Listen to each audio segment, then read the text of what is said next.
സുരാജിനി ഗർഭശ്രീമാൻ. സക്രിയയുടെ ഗർഭിണികളുടെ കഥ വെള്ളിത്തിരകളിൽ കണ്ടവർക്ക് ഇനിയൊരു പുരുഷന്റെ ഗർഭാവസ്ഥയും കാണാം. സുരാജ് വെഞ്ഞാറമൂടാണ് ഗർഭം ധരിച്ച പുരുഷനായി അഭിനയിക്കുന്നത്. ഗർഭശ്രീമാൻ എന്ന ചിത്രത്തിലാണ് സുരാജിന്റെ ഈ വേഷപ്പകർച്ച.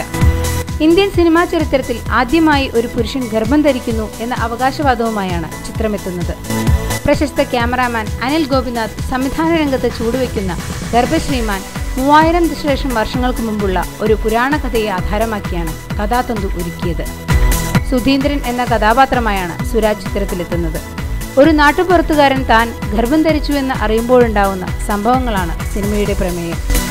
നവാഗതനായ സുവചനാണ് ചിത്രത്തിന്റെ തിരക്കഥ രചിച്ചത്. നെടുമുടി വേണു, സിദ്ദിഖ്, ലാൽ, കലാഭവൻ ഷാജോൺ, കോട്ടയം നസീർ, ഇന്ദ്രൻസ്, ബേബി എസ്തർ, അംബിക മോഹൻ തുടങ്ങിയ താരനിര അണിനിരക്കുന്ന ചിത്രത്തിൽ പുതുമുഖമാണ് നായിക. വയലാർ ശരചന്ദ്രവർമ്മയുടെ വരികൾക്ക് ഔസേപ്പച്ചൻ സംഗീതമൊരുക്കുന്നു. ഓരോ പ്രധാന വാർത്തയും ഇന്ത്യ ക്ലിക്സിലൂടെ അറിയാൻ ഞങ്ങളുടെ ഫേസ്ബുക്കിലും ട്വിറ്ററിലും അംഗമാകും.